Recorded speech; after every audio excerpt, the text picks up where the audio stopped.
नमस्कार, म राजु पौडेल। विभिन्न ज्ञान आफूले पनि सिक्ने र तपाईहरूलाई पनि सिकाउने अभियान अन्तर्गत आज पनि म हाम्रो यो स्तक गुरु युट्युब च्यानलमा तपाईलाई हार्दिक स्वागत गर्न चाहन्छु र साथै नेपालीहरूको महान पर्व विजयादशमीको उपलक्ष्यमा हार्दिक मङ्गलमय शुभकामना व्यक्त गर्न चाहन्छु।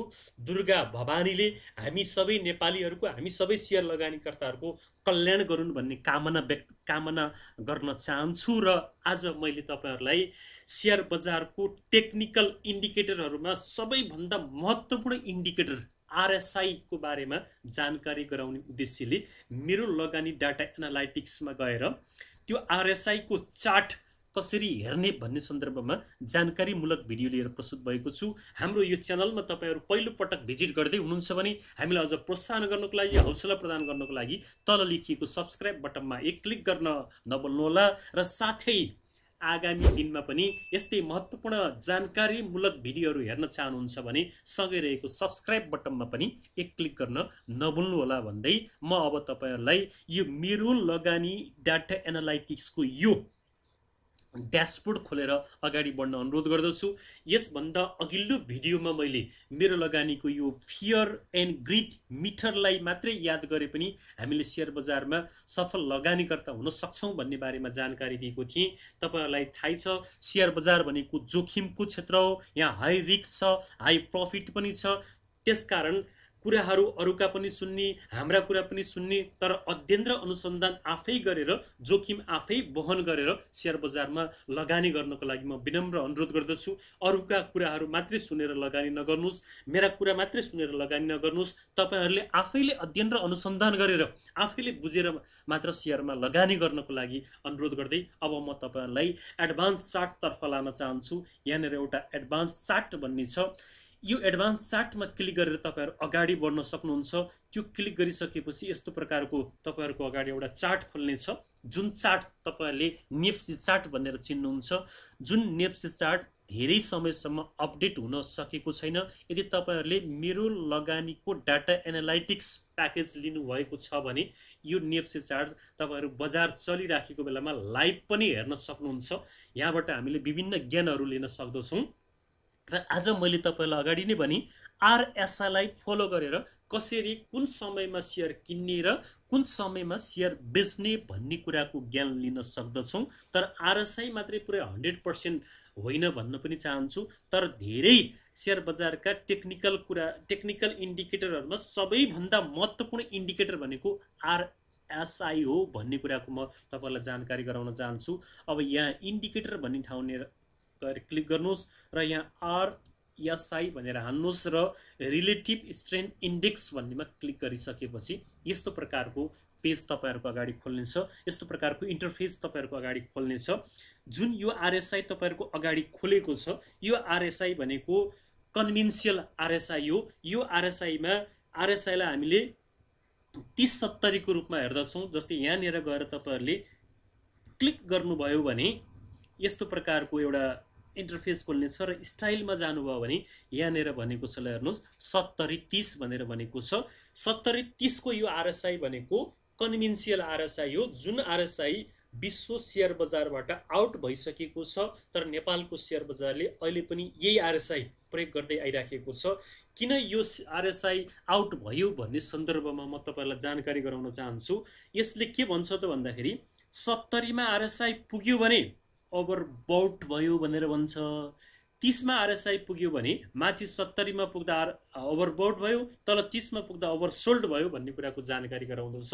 तर हामीले हेरिराखेका छौं, हामीले अध्ययन गरिराखेका छौं, नेपालको शेयर बजारमा अथवा कुनै पनि देशको शेयर बजारमा आक्रामक रूपमा शेयर खरिद गर्दै जाँदाखेरि 70 होइन RSI 90-91 पनि पुगेको हुन्छ। त्यसकारण 70 मा पुग्दै ओभरबोट भयो भन्न मिल्दैन भन्ने कुराको अहिले बहस सुरु भएको छ। र 30 भन्दा तल शेयर RSI पुग्दा पनि आक्रामक रूपमा विक्रेताहरूले शेयर बेचिराखेको हुन सक्छ। 10 मा पनि पुग्न सक्छ RSI, 20 मा पनि पुग्न सक्छ।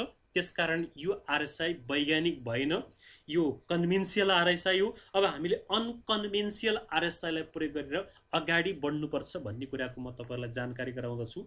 अलि यसलाई मोटो बनाउन चाहे मैले। अब यहाँ अनकन्भेन्सियल आरएसआई भनेको के हो त भन्दा 70 को ठाउँमा 60 राख्नुस्, 30 को ठाउँमा अब कति राख्नुस् 40 राखेर यहाँ ओके गर्नुहोस्। अब यो ओके गरिसकेपछि यस्तो प्रकारको आरएसआई तपाईको अगाडि देखिनेछ र अब यो 60-40 भनेको अनकन्भेन्सियल आरएसआई हो। यो 60-40 ले के जनाउँछ त भन्दाखेरि यदि आरएसआई तपाईको 40 देखि 80 को रेन्जमा छ, यो 40 भयो र यो 80 को रेन्जमा छ भने मार्केट अफ ट्रेन्डमा छ भन्ने बुझिन्छ। यदि आरएसआई 60 देखि 80 मा छ, यो 60 को रेखा भयो, यो यहाँ देखिराख्नु भएको छ र यो 80 को रेखा भयो। यदि आरएसआई यो रेखाबाट यो रेखाको अन्तरमा छ भने मार्केट स्ट्रङ अफ ट्रेन्डमा छ भनेर बुझिन्छ भने यदि आरएसआई 65 देखि यहाँदेखि 20 सम्म यतातिर आएको छ भने आरएसआई त्यस्तो बेलामा मार्केट डाउन ट्रेन्डमा छ भनेर हामीले बुझ्नुपर्ने हुन्छ। त्यसैगरी स्ट्रङ डाउन ट्रेन्ड भनेको 40 देखि यो 40 छ, यहाँ 40 भन्दा तल 20 सम्म यदि आरएसआई झरेको छ भने त्यो स्ट्रङ डाउन ट्रेन्ड हो भनेर हामीले बुझ्नुपर्ने हुन्छ भने यदि मार्केट आरएसआई 40 देखि 60 को बीचमा छ भने त्यस्तो अवस्थामा मार्केट साइडवेजमा चलेको छ भनेर हामीले बुझ्नुपर्ने हुन्छ। यसभन्दा अगाडि पनि मैले तपाईलाई एउटा कुरा जानकारी गराएको थिएँ। नेप्सेले 65% प्रोमोटर शेयर र 35% इक्विटी शेयरलाई प्रतिनिधित्व गरेको हुन्छ भने हामीले शेयर कारोबार गर्दा इक्विटी शेयरमा कारोबार गर्ने हो। त्यसकारण यहाँनेर गएर तपाईहरुले फ्लोट भन्ने हान्नुस् भनेर मैले भनेको थिएँ। यो फ्लोट इन्डेक्सलाई हेर्दाखेरि बढी आधिकारिकता हुन्छ भनेर तपाईहरुलाई मैले जानकारी गराएको थिएँ। अब अहिलेको अवस्थामा आरएसआई कहाँ छ त भन्दाखेरि आरएसआईले यो बिन्दुमा 2020-10-18 मा एउटा न्यूनतम बिन्दु बनाएर 50 मा आरएसआई आएर 2020-10-19 मा 60 आरएसआई कटेर अहिले तपाईको 67 पुगेको छ। अब 67 मा पुगिराखेको आरएसआईलाई हामीले अब कुन अवस्थामा शेयर किन्ने र कुन अवस्थामा शेयर बेच्ने भन्ने कुरा यो आरएसआई बाट पनि जानकारी लिन सक्दछौं। तर आरएसआई मात्रै शेयर किन्ने र बेच्नेको लागि उपयुक्त माध्यम हो भन्न म चाहदिन। तपाईहरुले आरएसआई लाई पनि फलो गर्न सक्नुहुन्छ र महत्त्वपूर्ण इन्डिकेटर फेरि आरएसआई नै हो भन्ने कुराको अवगत गराउन चाहन्छु। जस्तै हामी लकडाउन पछि जसरी बजार यहाँबाट खसेर यहाँसम्म आयो, आरएसआई यहाँ 29 मा झरेको रहेछ। त्यसपछि हामी यहाँनेर यदि नडराइकिन यहाँनेर हामी मार्केटमा प्रवेश गरेको भए यहाँनेर गएर हामीले बेच्न सक्थ्यौं। यहाँ गएर बेचेर फेरि एकचोटी बुक गरेर प्रॉफिट बुक गरेर यहाँनेर गएर फेरि शेयर किन्न सक्थ्यौं र यहाँनेर गएर फेरि शेयर बेच्न सक्थ्यौं। यो कुरा भइहाल्यो। अब यहाँनेर यो 60 काटेर फेरि एकचोटी 60 मा सपोर्ट लिएर माथि गयो, फेरि झरेको अवस्था छ। यस्तो अवस्थामा हामीले के बुझ्नु पर्यो त भन्दा यदि कुनै पनि कम्पनी साइडवेजमा चलेको छ, 60-40 मा चलेको छ भने 60 मा आरएसआई आएको बेलामा शेयर किन्ने 40 मा आरएसआई आएको बेलामा शेयर किन्ने र 60 मा आरएसआई पुगेको बेलामा शेयर बेच्ने गर्नुपर्दछ यदि साइडवेजमा चलेको छ मार्केट भने। यदि अफ ट्रेन्डमा मार्केट चलेको छ भने हामीले 60 को सपोर्टमा, जस्तै यहाँ सपोर्ट लियो मार्केटले, यहाँ माथि गएर यहाँ पुगेर फेरि मार्केटले यहाँ सपोर्ट लियो, यो सपोर्ट लिएर मार्केट यहाँनेर हामी मार्केटमा प्रवेश गर्ने, बजारमा प्रवेश गर्ने र अब यसले आरएसआई कहाँ पुग्दाखेरि यसले आरएसआई यहाँनेर गएर हामीले बिक्री गरेर प्रॉफिट बुक गर्न सक्थ्यौं। तपाईहरुलाई मैले के कुराको अवगत गराउन चाहन्छु भने एकचोटी आरएसआई ले 60 को रेन्ज काटेर माथि गयो र फर्केर फेरि 60 मा आएर ठोकिएर माथि गयो भने त्यस्तो अवस्थामा बजार अप ट्रेन्डमा जान्छ भन्ने कुराको जानकारी गराउँदछ। बजार अहिले अब अप ट्रेन्डमा गएको छ, 60 को सपोर्ट लिँदै माथि जाँदै गरेको छ। तर यहाँनेर आएर 60 को सपोर्टलाई तोडेर फेरि तल आएको थियो, 52 सम्म आएको थियो। अब 52 बाट फेरि 60 को सपोर्टलाई तोडेर माथि गएको छ आरएसआई। यसरी तपाईहरुले के कुराको जानकारी गर्नु पर्यो त भन्दाखेरि यदि मार्केट 40-60 मा चलेको छ भने 60-40 मा चलेको छ भने 40 को सपोर्टमा किन्नुस्, 60 को सपोर्टमा बेच्नुस्। यदि मार्केट अफ ट्रेन्डमा चलेको छ 40-80 अथवा 60-80 मा चलेको छ भने 40 मा किन्ने 80 मा फाल्ने अथवा 60 मा किन्ने 80-85 अथवा 90 सम्म कहाँसम्म आरएसआई बेच्ने, त्यसरी पनि तपाईहरुले बजारमा एउटा इन्डिकेटर, यो आरएसआई को इन्डिकेटरलाई मात्रै ध्यान दिँदा पनि हामी सफल लगानीकर्ता हुन सक्छौं भन्ने कुराको म तपाईहरुलाई जानकारी गराएँ। अब यो फ्लोटिङ डेस्कको अवस्था भयो। तपाईहरुले यहाँबाट सेक्टर वाइज जस्तै बैंकिङ सेक्टरको पनि हेर्न सक्नुहुन्छ। बैंकमा गएर क्लिक गर्नुहोस्। बैंकमा गएर क्लिक गरिसकेपछि जस्तै अहिले बैंकमा यहाँ जब लो पोइन्ट बनायो लकडाउन पछाडि बैंकले आरएसआई 29 मा झर्यो। 29 मा झरेको आरएसआई यहाँनेर गएर 40 काट्यो 2020-30 मा। त्यसपछि बैंकिङ सेक्टर साइडवेजमा चलेको थियो। 60 मा जाने ठोकिने फेरि तल आउने, 60 मा जाने ठोकिने फेरि तल आउने, 60 मा जाने ठोकिने फेरि तल आउने गरेको थियो।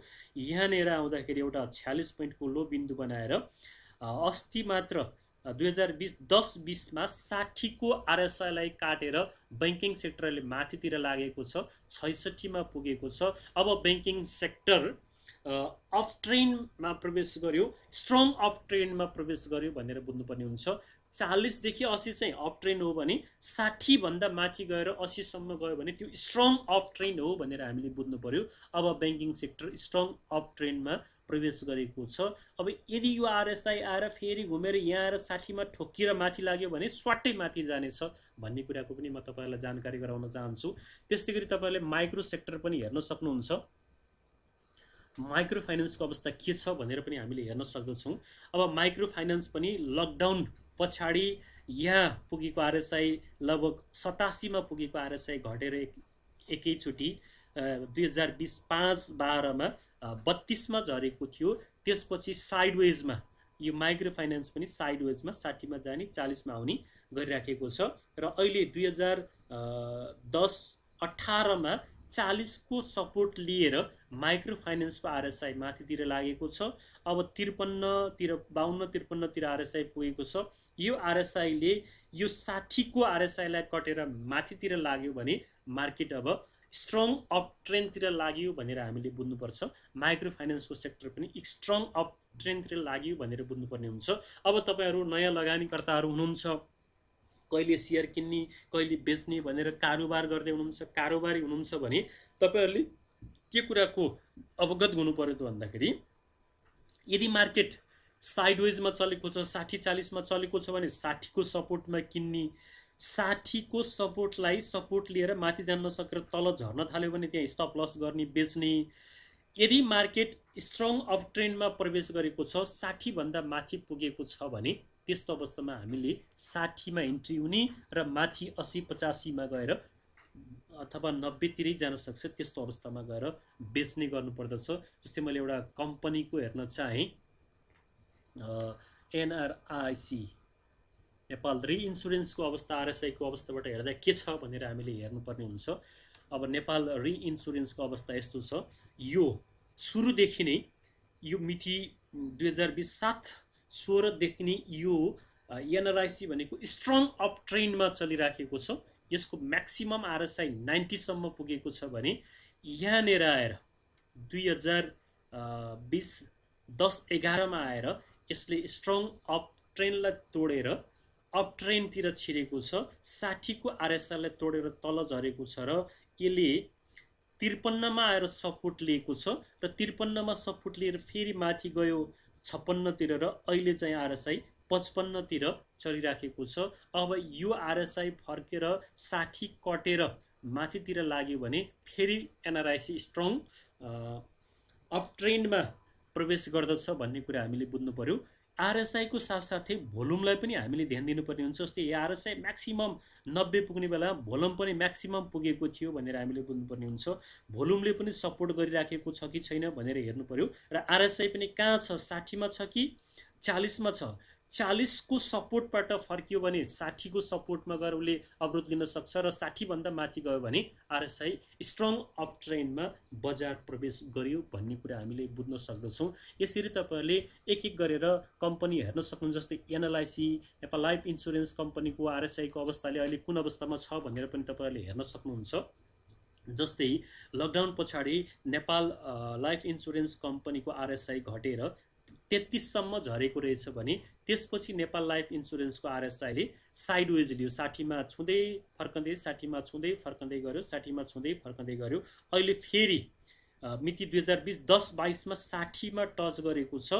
यदि यो 60 बाट आरएसआई माथितिर लाग्यो भने नेपाल लाइफ इन्स्योरेन्स कम्पनी पनि स्ट्रङ अफ ट्रेन्डमा प्रवेश गर्नेछ भन्ने कुराहरू तपाईहरुले बुझ्नु पर्यो। अब तपाईहरुले के ख्याल गर्नु पर्यो भन्दा यदि तपाईहरु नेपाल लाइफ इन्स्योरेन्स कम्पनीको अहिलेसम्म शेयर किन्नु भएको छैन भने यहाँ 60 कट्न लाग्यो भन्ने अवस्थामा तपाईले शेयर किन्नु पर्यो र माथि कहाँसम्म पुग्छ जस्तै पहिलाको आरएसआई हाई आरएसआई हेर्दाखेरि 92 सम्म पुगेको रहेछ। अब तपाईले आफूले विचार गरेर कहाँ जाँदाखेरि शेयर फाल्ने भन्ने कुराको विचार गर्नु पर्यो। अब म तपाईलाई के कुराको अन्तिममा के कुराको जानकारी गराउँदछु भने यो आरएसआई को एउटा इन्डिकेटरलाई मात्रै तपाईले फलो गर्नुभयो भने जस्तै 40-60 मा साइडवेजमा मार्केट अथवा कम्पनी चलेको छ भने 40 मा किन्नु 60 मा फाल्नुस्।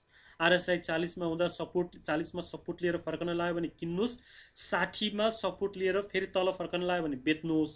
यदि मार्केट अप ट्रेन्डमा छ, यो कम्पनीको शेयर अप ट्रेन्डमा छ भने 60 मा प्रवेश गरिसकेपछि जस्तै नेपाल लाइफ इन्स्योरेन्स कम्पनी अब 60 मा यो रेखालाई तोडेर माथितिर लाग्न थाल्यो भने तोडिसकेपछि तपाईहरुले शेयर किन्नुस् र माथि गएर कहाँसम्म जान्छ त्यो अध्ययन गरेर पहिलाको पनि हेरेर इतिहास हेरेर त्यहाँ लगेर बेच्नुस्। फेरि 60 मा आएपछि किन्नुस्, माथि पुगेपछि बेच्नुस्। यो अप ट्रेन्ड मार्केटमा भयो। यदि साइडवेज मार्केट छ भने 40 मा किन्नुस्, 60 मा बेच्नुस्, 40 मा किन्नुस्, 60 मा बेच्नुस्। यसरी तपाईहरुले आरएसआई लाई मात्र फलो गर्न सक्नु भयो भने पनि तपाई एउटा सफल लगानीकर्ता हुन सक्नुहुन्छ भन्ने कुराको जानकारी गराए। साथै भोल्युमलाई पनि तपाईहरुले याद गर्नुपर्ने हुन्छ। भोल्युमले साथ दिएको छ कि छैन त्यो कुरालाई पनि याद गर्नुपर्ने हुन्छ। भोल्युमले पनि साथ दिँदै अगाडि बढेको छ र आरएसआई पनि माथि बढ्दै गइराखेको छ भने अब नेपाल लाइफ इन्स्योरेन्स कम्पनी पनि स्ट्रङ अफ ट्रेन्डमा प्रवेश गर्यो भनेर हामीले बुझ्नु पर्यो। स्ट्रङ अफ ट्रेन्डमा प्रवेश गरिसकेपछि अब यसले माथिको यो 60-80 को अथवा 60-90 को रेन्जमा आरएसआई हिँड्न सक्छ। जस्तै यहाँनिर यो मितिमा 2019 11-28 मा यसले 60 कटेर माथि लागेको रहेछ।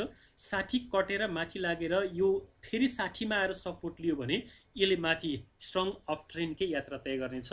तर कोरोनाको कारण, कोरोनाको कहरको कारणले 92 पुगेको आरएसआई स्वाटै झरेर यहाँसम्म 33 सम्म आएको हामीले देखेका छौं। यहाँ मार्केट पनि झरे यहाँसम्म नेपाल लाइफ इन्स्योरेन्स कम्पनीको शेयर 905 सम्म आएको देखिन्छ।